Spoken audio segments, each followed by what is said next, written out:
ahorro energético y el mantenimiento de los intercambiadores de calor, el cual estará a cargo del ingeniero Carlos Alderetes, ingeniero mecánico graduado en la Universidad Tecnológica Nacional de la Facultad Regional Tucumán, Argentina, posgrado en Administración y Marketing Estratégico en la Universidad de Belgrano, Buenos Aires.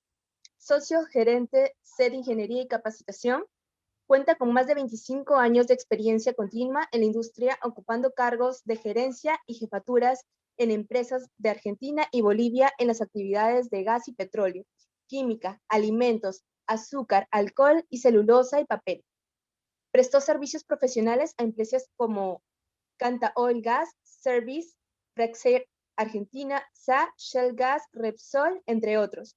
Ha dictado cursos de capacitación en Argentina y Bolivia y es docente del Departamento de Ingeniería Química en la UTN, Facultad Regional Resistencia, donde dicta cursos de posgrado en proyectos de piping y sistemas de bombeo. Para una mayor comodidad de los participantes, podrán ir haciendo sus preguntas a través del chat y al finalizar el e-talk se procederá con la lectura de estas. A continuación, le doy pase al ingeniero Carlos Alderetes. Adelante, ingeniero. Bien. Bueno, buenas tardes a todos. Muchas gracias por estar conectados y agradecerles, digamos, la atención con relación a este curso, ¿sí? Bueno, este curso es un curso que de alguna manera reúne mi experiencia como docente en la cátedra de máquinas térmicas y de transferencia de calor, y también resume la experiencia mía en la industria de proceso, ¿no? En este curso, básicamente, vamos a ver los conceptos básicos que rigen el diseño y la operación de los intercambiadores de calor, su selección bajo la normativa internacional. Vamos a ver cuáles son los parámetros esenciales de performance de estos equipos. También vamos a ver cómo esos parámetros en la vida real pueden alejarse de los valores previstos a raíz de las condiciones de operación que se pueden presentar. Porque muchas veces pasa, como sucede en las industrias de proceso, donde manejamos fluidos que son industriales, impuros, y donde hay un conjunto de propiedades termofísicas que a veces son de difícil cuantificación. Entonces, en el momento del cálculo se asume cierta analogía con otros productos parecidos, pero en el terreno, en la vida real, tienen comportamientos que son diferentes. Entonces, por eso una parte importante del curso está destinado a conocer los mecanismos de desgaste, de deterioro que tienen estos equipos y cuáles son las razones que están haciendo de alguna manera que nuestro equipo no obtenga las temperaturas deseadas de proceso, y donde el consumo de los fluidos, en este caso calientes o fríos, dependiendo de las funciones que cumpla, sean más altos de lo previsto. También vamos a ver cuáles son las técnicas de ensayo, de inspección de estos equipos, basado en estándares internacionales, como ASME, API, NACE y ACMT. Entonces, donde vamos a poder, sobre la base de todos estos elementos, definir qué inspeccionar, cuándo, dónde y con qué técnica, y al mismo tiempo definir cuáles son las acciones destinadas para restablecer esos parámetros de performance.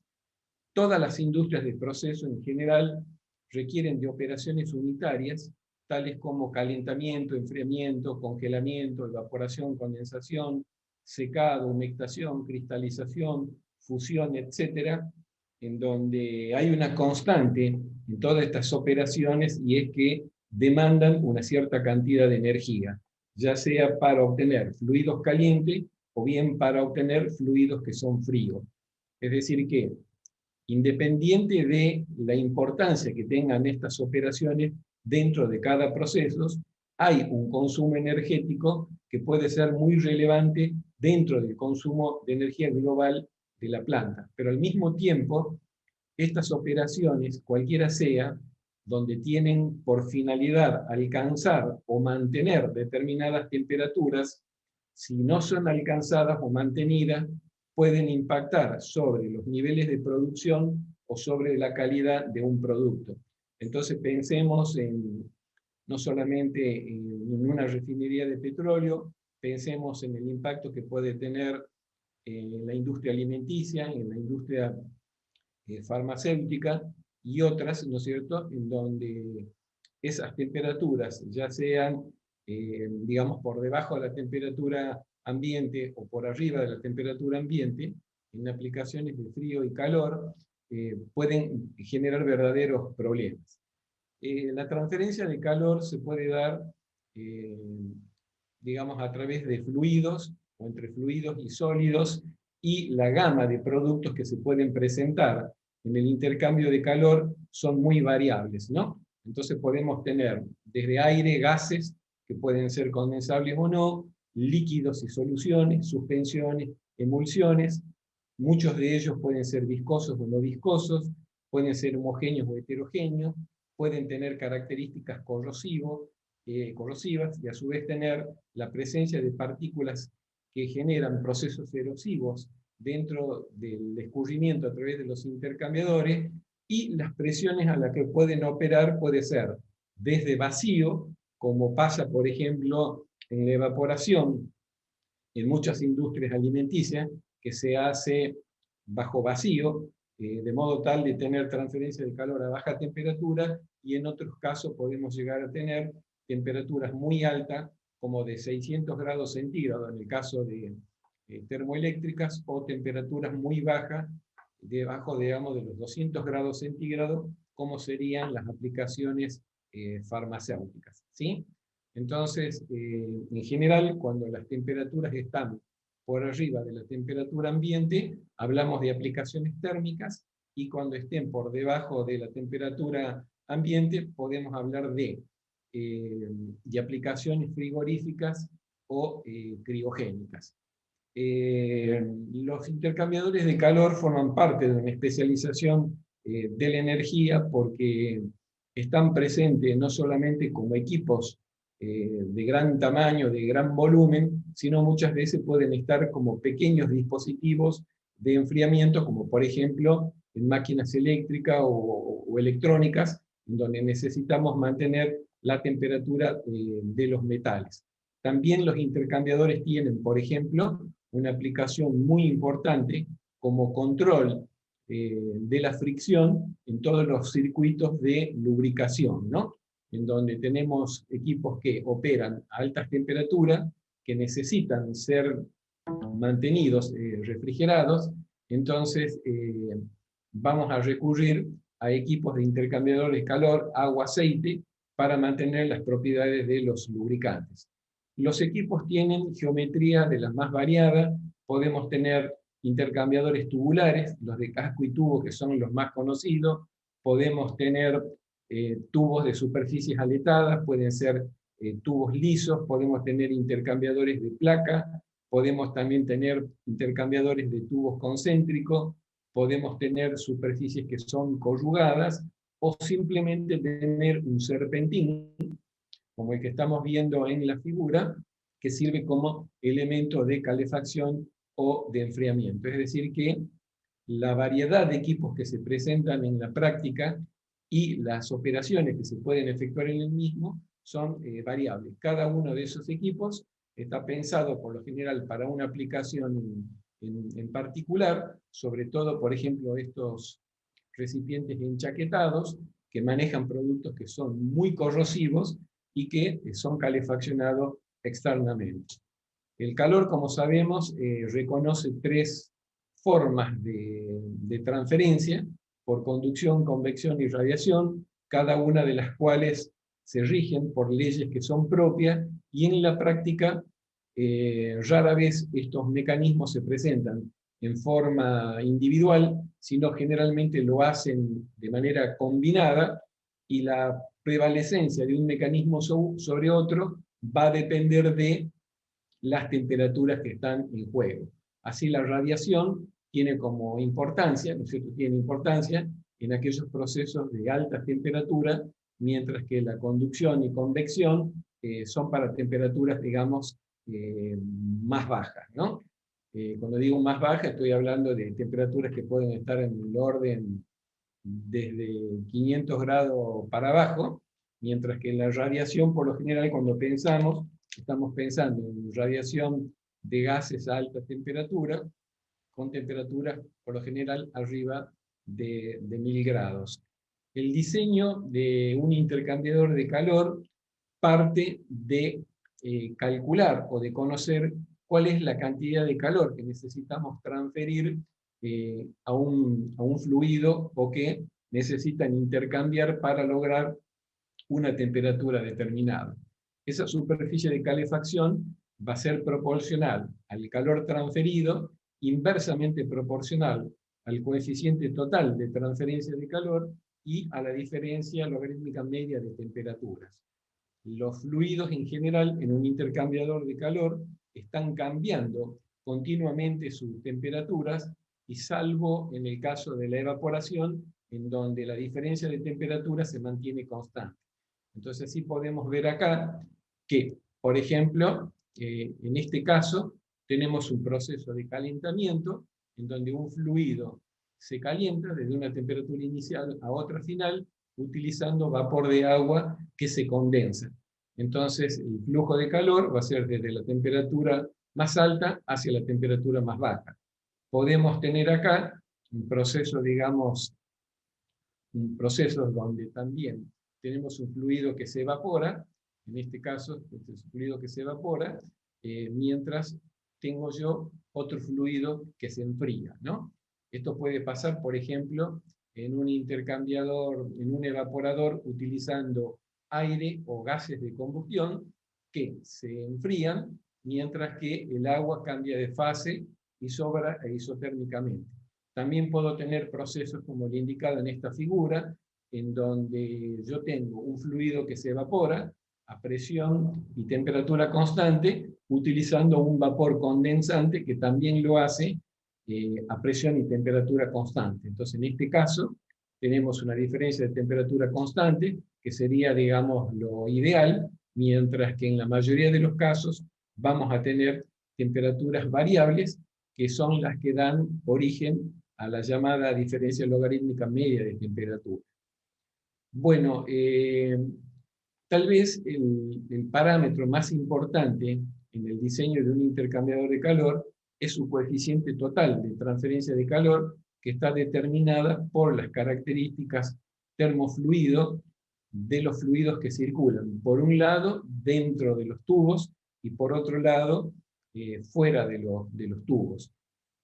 Puede darse en el caso general que uno de los fluidos pueda presentar, fruto de los cambios de temperatura, la insolubilización de algunos componentes que dan lugar a la formación de incrustaciones.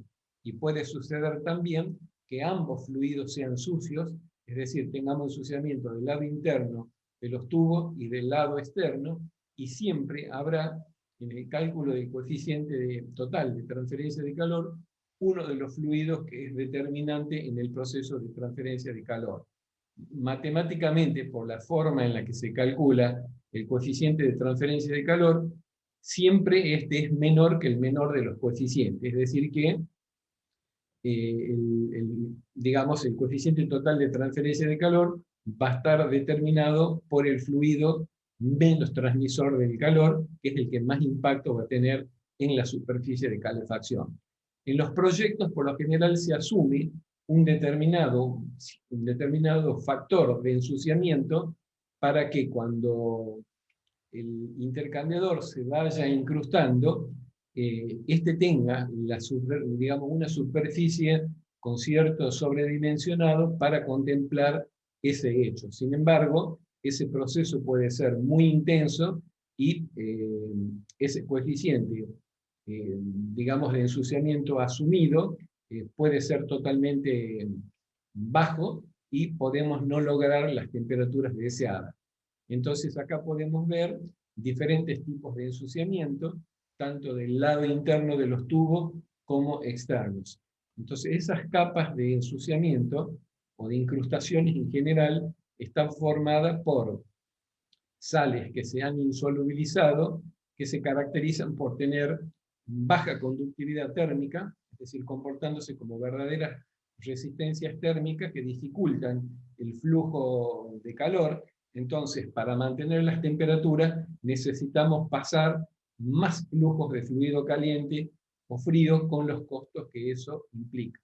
Pero a su vez, esos productos que forman ensuciamiento no solamente se depositan sobre los tubos o sobre la carcasa, sino que también pueden generar procesos de erosión y de corrosión, con lo cual vamos a tener un proceso de ataque de los materiales, degradándolos, y en algunos casos podemos llegar a tener hasta pinchazo, digamos, de tubo, generando contaminación de los productos.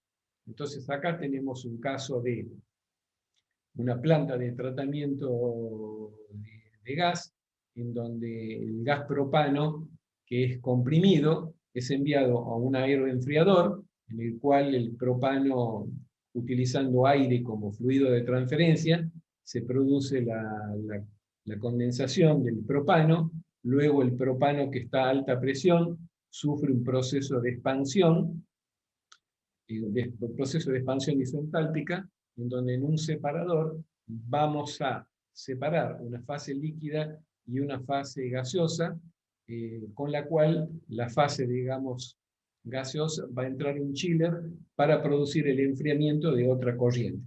Entonces, de esta manera, en estos procesos vamos viendo los diferentes equipos de transferencia de calor que se pueden presentar, ¿no? Como en este caso el aeroenfriador, como en este caso el chiller, ¿sí?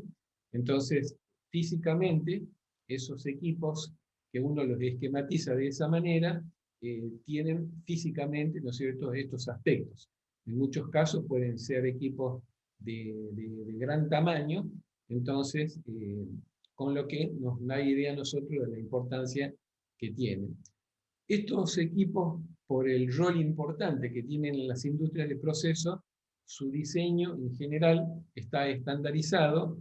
Hay una normativa americana que es tema, en su 9ª edición, en donde no solamente trata los aspectos que hacen al diseño mecánico de estos equipos, porque muchos de ellos pueden operar a presiones y temperaturas altas, sino que también aborda cuestiones relacionadas con el diseño térmico. Entonces, dentro de esa información que proporcionan los estándares, está el famoso coeficiente total de transferencia de calor para los distintos equipos y situaciones que se pueden presentar en la industria.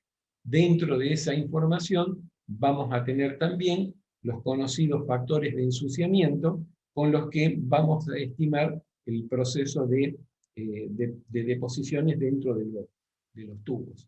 Entonces, una vez que uno determina la superficie de calefacción del equipo, tenemos que definir qué cantidad de tubos, qué medida van a tener los tubos, qué cantidad de pasos, etc. Las caídas de presiones de los fluidos de un lado o de otro, ya que muchos de ellos pueden atravesar el intercambiador por convección natural, en otros casos por convección forzada, entonces pueden necesitar un ventilador o una bomba. Entonces, las caídas de temperaturas y de presión son, por ejemplo, parámetros operativos esenciales, porque si uno de los fluidos acusa una elevada pérdida de carga dentro del equipo, es un síntoma que se está ensuciando, por ejemplo, del lado de la coraza o del lado de los tubos. Entonces, de esta manera, podemos dimensionar el equipo para que físicamente pueda ser construido. El diseño de estos intercambiadores se puede hacer, por ejemplo, con la normativa americana TEMA, que es muy reconocida y difundida básicamente en las industrias de proceso, en gas y petróleo. ¿Sí? También tenemos el Atlas Térmica de la Asociación de Ingenieros Alemanes. Esta es una obra que tiene varias décadas y es como una suerte de Biblia a la hora de calcular las ecuaciones de los coeficientes de convección que se van a utilizar para el diseño de estos equipos. También tenemos las de Alpema, que está destinada a intercambiadores de placa de aluminio, y la normativa del Instituto de Intercambio de Calor, o de API, donde nos dan un conjunto de ecuaciones y de recomendaciones relacionadas con el diseño y la construcción de estos equipos. Los equipos mayoritarios o más difundidos son los de casco y tubo, aunque en la industria alimenticia, farmacéutica, de bebidas u otras, se prefieren los intercambiadores de placa, aunque los de placa no necesariamente tienen que ser usados en estas industrias. Hay muchas industrias de proceso que manejan, por ejemplo, ácido sulfúrico, que se puede hacer en intercambiadores de placa. Estos equipos tienen un principio de funcionamiento absolutamente diferente de un intercambiador de casco y tubo. Son equipos de muy buena performance térmica. Los intercambiadores de casco y tubo mecánicamente están normados, digamos, por esta norma, en donde define los tipos de cabezales, los tipos de coraza, ¿no es cierto?, y los extremos con los que se va a construir. Y la norma tiene las recomendaciones respecto de cuáles son los tipos de servicio a los que se puede aplicar estos equipos, ¿sí? Entonces hay equipos, por ejemplo, que pueden operar a muy altas presiones, lo cual se pone en evidencia por el tamaño de las bridas, digamos, de las tapas, que son de altos espesores, y cómo estos productos, estos equipos pueden manejar productos que pueden ser tóxicos, corrosivos, etc. Mecánicamente hay que darle, ¿no es cierto?, un diseño tal de que presenten una operación absolutamente segura. Cuando se manejan fluidos que no son muy buenos transmisores del calor o los flujos caloríficos son muy altos, se recurre a los llamados tubos de superficies extendidas. Son tubos aletados que por metro lineal tienen una superficie de calefacción mucho más grande que la que puede tener un tubo desnudo, y a la vez ofrecen a través de este aletado coeficientes de convección muy altos para el fluido que circula externamente, ¿sí? Entonces también hay muchos equipos, básicamente en el uso de fluidos frigoríficos, aires o gases, es muy frecuente utilizar esta clase de tubos aletados, como puede ser el caso de un aeroenfriador o un aerocondensador en una central termoeléctrica. Dentro del diseño está por definir las dimensiones de los tubos, cómo se van a disponer los tubos, si en un arreglo en cuadro o en un arreglo en tres bolillos en forma triangular. El diámetro de los tubos va a estar relacionada con las velocidades de escurrimiento, también con las características del fluido, si son fluidos limpios o sucios. Entonces, estas cuestiones forman parte del diseño. Bueno, estamos viendo acá qué pasa, digamos, con los intercambiadores cuando ya están en operación. Y acá podemos ver, ¿no es cierto?, que el mayor porcentaje de los problemas que tienen están relacionados con la formación de incrustaciones y con fugas en los tubos, ¿no? Los tubos, por efecto de erosión o corrosión, a veces se pinchan y eso genera la contaminación de los fluidos de un lado o de otro. Para la inspección y el mantenimiento de estos equipos se han emitido numerosas normas de aceptación internacional, básicamente la dada por el Instituto, digamos, Americano del Petróleo, API, donde definen cuáles son los mecanismos de desgaste, cuáles son las áreas más afectadas y cómo uno puede inspeccionar y eventualmente hacer también el mantenimiento de esta clase de equipos, ¿no? Entonces el ensuciamiento tiene como efecto principal reducir las temperaturas buscadas, reduce la eficiencia de los procesos, aumenta el consumo de energía, en el caso de calor implica un mayor consumo de combustible, si fuera frío implica un mayor consumo de potencia en los ciclos frigoríficos, ¿no? Entonces son muchas las consecuencias por las que el equipo debe ser mantenido en operación con un grado aceptable de limpieza. Entonces acá podemos ver los distintos mecanismos de degradación que se van presentando en los equipos, ¿no es cierto?, que pueden ser de distintas naturalezas. Podemos tener inclusive, por ejemplo, el desarrollo de materia orgánica que puede pasar, por ejemplo, en un circuito de refrigeración a través de torres de enfriamiento, en donde el agua enfriada en la torre después va hacia un condensador de superficie de una central eléctrica. Entonces, si el mantenimiento de la calidad de agua en la torre de enfriamiento no ha sido la adecuada, podemos tener un desarrollo de materia orgánica, microbiana, y podemos tener ataques, ¿no es cierto?, de diferentes naturalezas. Los intercambiadores de calor, al momento de su inspección y de su mantenimiento, las posibilidades van a depender mucho de su diseño mecánico. Entonces acá tenemos, por ejemplo, un equipo que tiene placas que son fijas, entonces nosotros podemos sacar los cabezales, podemos limpiar internamente los tubos, los cabezales, todo sin ningún tipo de problema, pero si quisiéramos inspeccionar y limpiar internamente la coraza, en esta clase de equipo no lo facilita, ¿no? Como podemos ver acá, nosotros podemos acceder a estas caras o a estas caras que se ven acá, pero no podemos acceder a la coraza.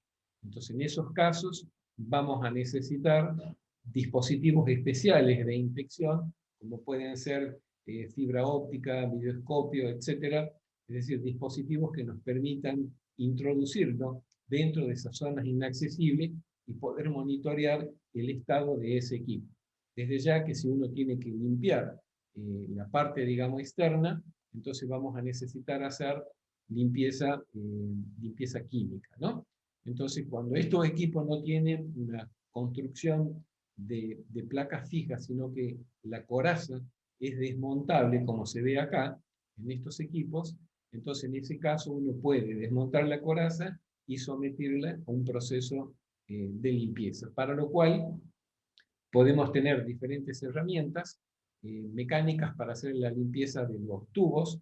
A veces el ensuciamiento puede ser muy blando y ser fácilmente removida, a lo mejor con estos cepillos de alma textil. En otros casos podemos recurrir a cepillos metálicos, que pueden ser de bronce o de acero, o simplemente, digamos, piezas plásticas en donde son introducidas dentro de los tubos y podemos eliminar la limpieza.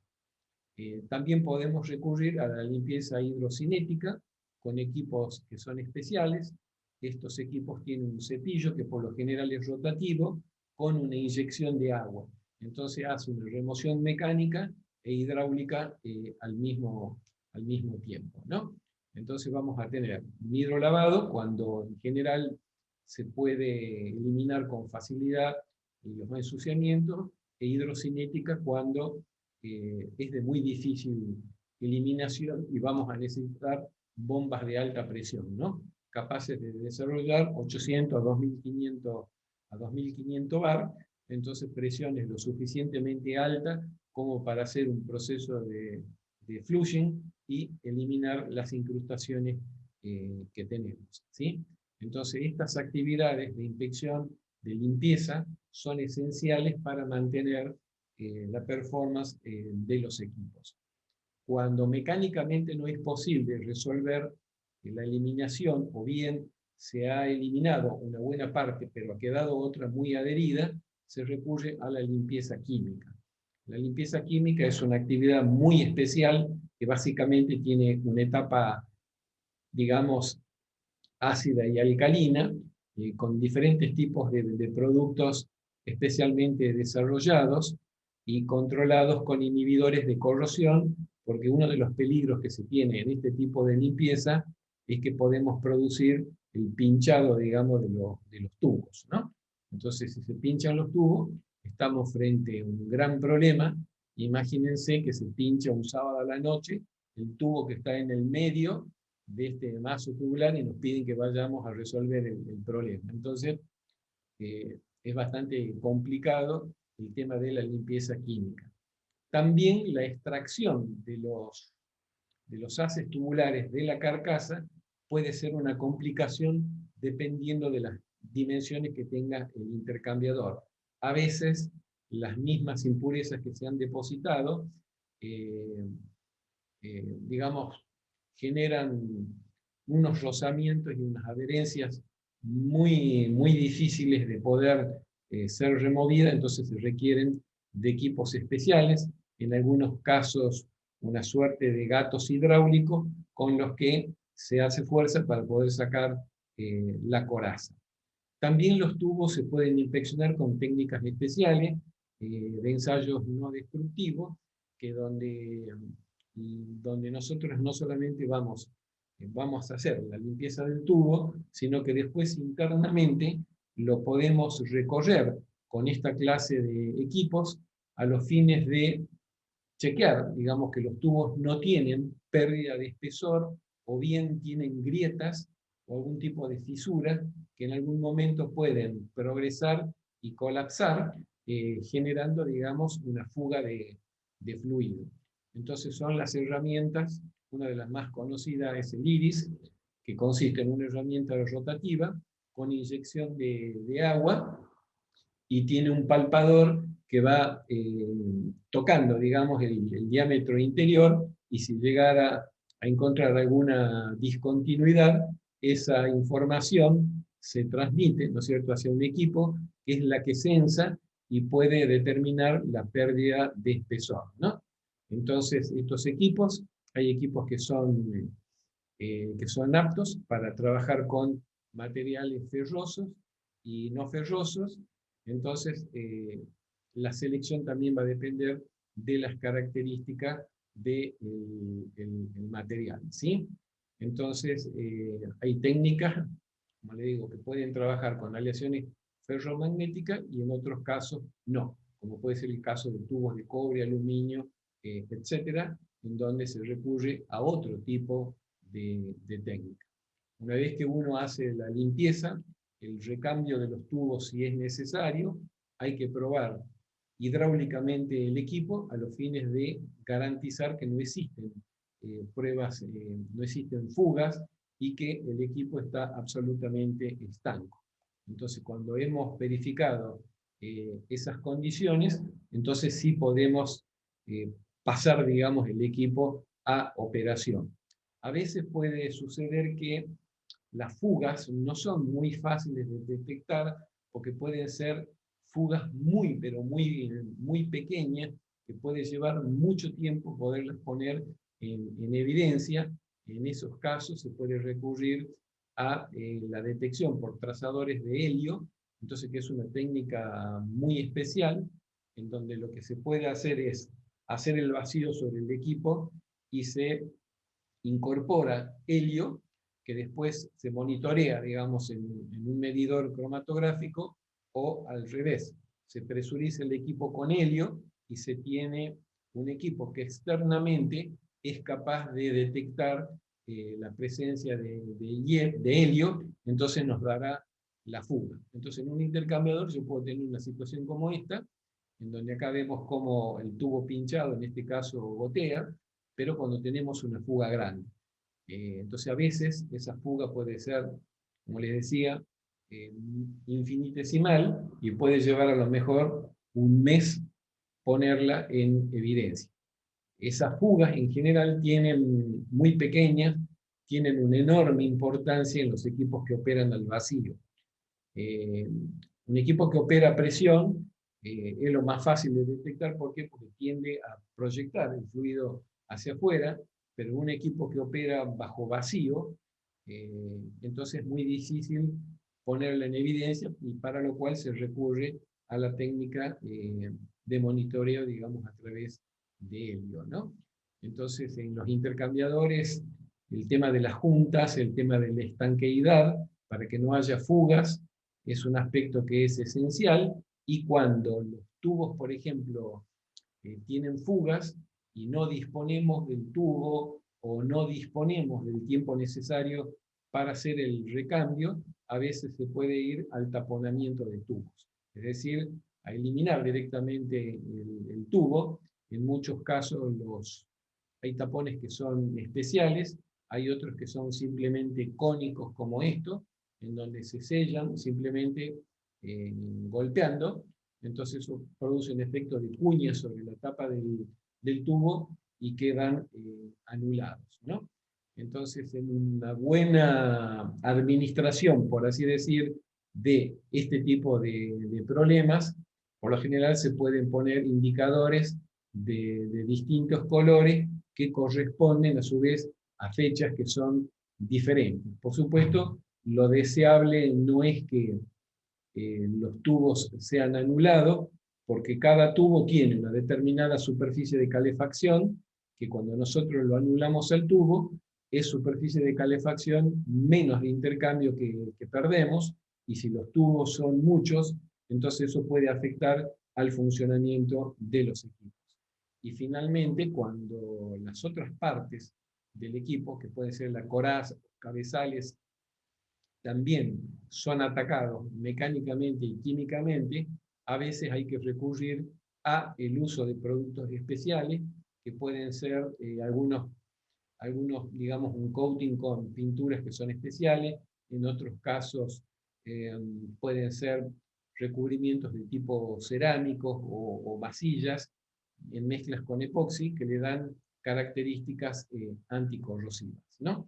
Así que, digamos, en apretadas síntesis, estos son los aspectos que vamos a abordar en el curso y que obviamente tenemos muchos ejemplos, ¿no es cierto?, eh, para, eh, para desarrollar en la clase, porque la idea es que esto sea una cosa totalmente práctica y uno a través de ejemplos concretos pudiéramos hacer la evaluación de performance de un equipo y después desarrollar las estrategias para atender los resultados que salgan, digamos, de ese análisis de operación, ¿no? Así que bueno, yo quedo ahí a disposición de ustedes por las preguntas que quisieran formular. Bueno, agradecemos al instructor por su presentación. A continuación pasaremos a la rueda de preguntas. Tenemos la primera pregunta del señor Calcina. Nos dice, ¿el ozono afecta a los intercambiadores? El ozono. No conozco, con franqueza, no conozco una aplicación en donde ese producto pudiera estar en un equipo de transferencia de calor. Realmente no lo conozco, así que no sabría darte una respuesta cierta al respecto, ¿sí?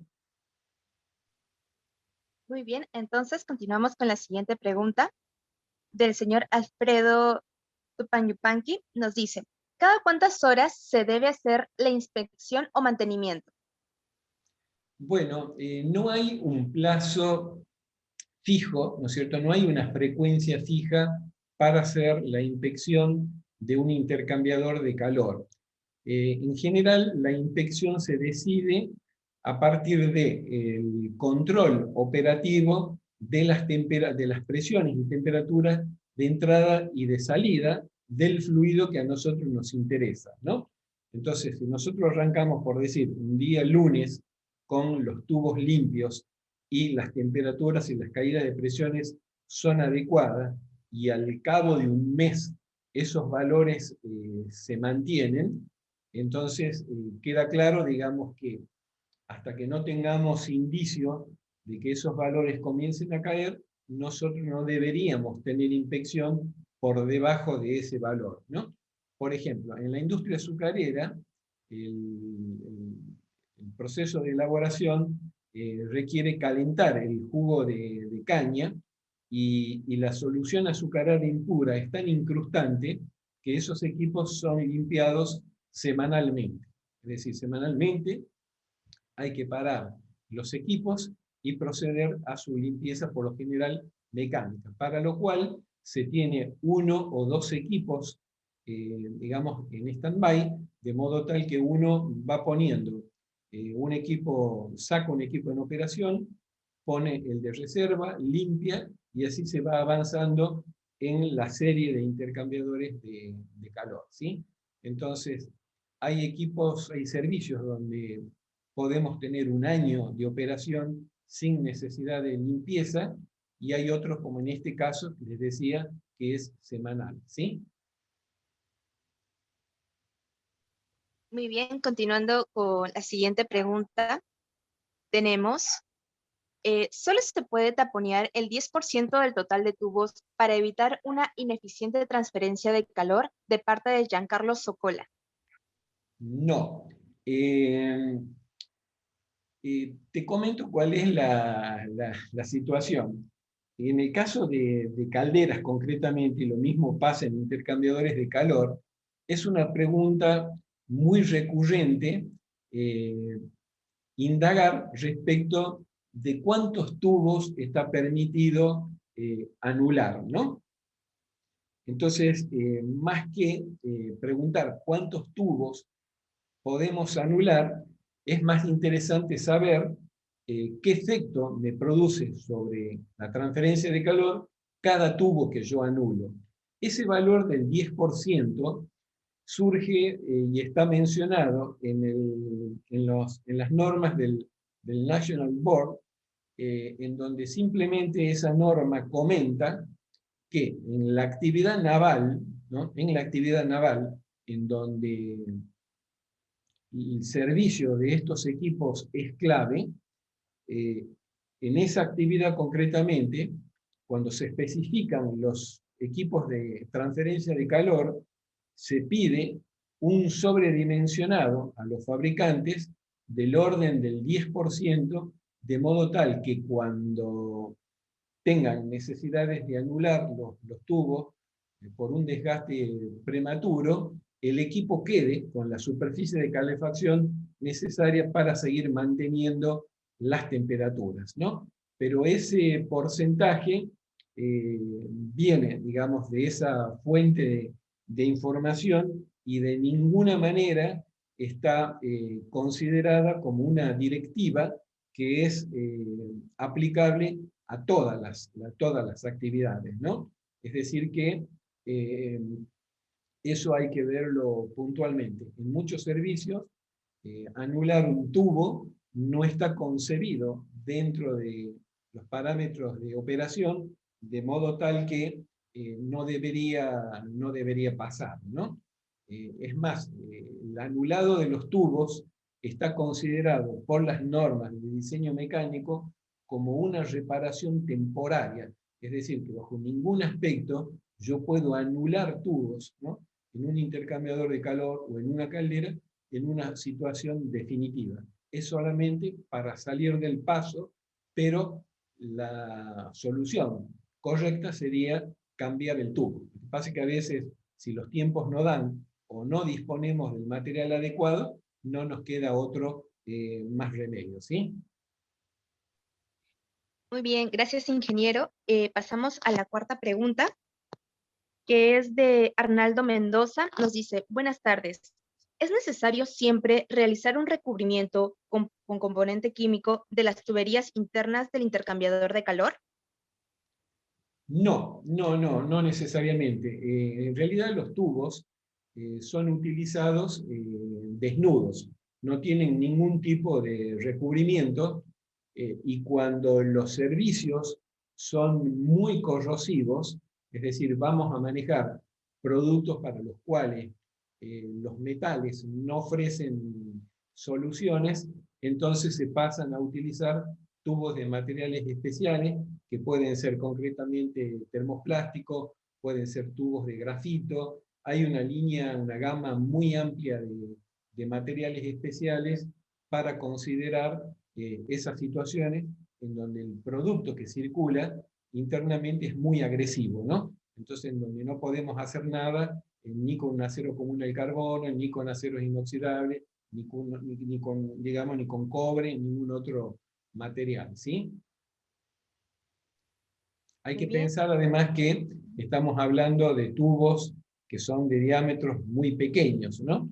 Entonces un recubrimiento interno sería una cosa muy compleja y muy difícil de hacer también, entonces por eso se recurre, digamos, a materiales que son especiales. No hay problema en el recubrimiento de la coraza o de los cabezales de las tapas, porque son superficies grandes, entonces uno sí puede aplicar cualquier tipo de coating, desde hacer procesos de cladding con soldadura, eh, con aportes, digamos, de aleaciones anticorrosivas, o bien hacer aplicaciones de masillas o cerámicos, de muchos productos especiales, también no metálicos, desarrollados para este tipo de situaciones. Muy bien. Estaríamos pasando ya a la última pregunta, debido al tiempo, ya tenemos que ir finalizando. Entonces, la pregunta es de Juan Villalpando, que dice, ¿está bien enchaquetar y o reforzar las carcas de acero al carbón cuando ya presentan desgaste y fugas por corrosión? ¿Me podrías repetir la pregunta? Claro, ingeniero. ¿Está bien enchaquetar y o reforzar las carcas de acero al carbón cuando ya presentan desgaste y fugas por corrosión? Bueno, depende, ¿no? Depende de cuál es la pérdida de espesor que nosotros hayamos tenido. Las normas de reparación, digamos, de componentes bajo presión, no tienen un carácter definitivo ni mandatorio respecto de cómo proceder, ¿no? En algunos casos, por ejemplo, algunos fabricantes dicen, por ejemplo, el caso de tubos, si un tubo ha perdido eh, por debajo del 70, digamos, alcanzó el 70% de su espesor original, ese espesor tiene que ser restaurado, que puede ser con aporte de material de soldadura, con algún tipo de coating, ¿no? Y en algunos casos, cuando el ataque es puntual, es decir, es un ataque que, eh, digamos, se ha focalizado en determinada zona, no es generalizado, uno puede pensar en una solución de ese tipo. Pero para poderla hacer, yo tengo que asegurar primero que esa parte, digamos, que yo quiero enchaquetar, o bien le quiero adosar una porción metálica a modo de parche, no tiene ninguna fisura, no tiene ningún tipo de daño, ¿no? Muy bien, ingeniero, muchas gracias. Con esto ya estaríamos dando por finalizada la rueda de preguntas. Les agradecemos a todos los asistentes su participación del día de hoy y también comentarles que este e-talk ha sido grabado para que lo puedan volver a ver. Esta grabación estará disponible en un plazo de 72 horas y lo podrán visualizar en nuestro campus online en Jinson. También quiero comentarles que del 5 al 9 de abril, disculpen, el ingeniero Carlos Alderetes estará dictando el curso Inspección y Mantenimiento de Intercambiadores de Calor en la modalidad Streamson. Para mayor información pueden solicitarla al siguiente correo: info@engineson.org. Muy bien, muchas gracias, ingeniero, que tenga muy buenas tardes a todos. Bien, muchas gracias a todos por participar.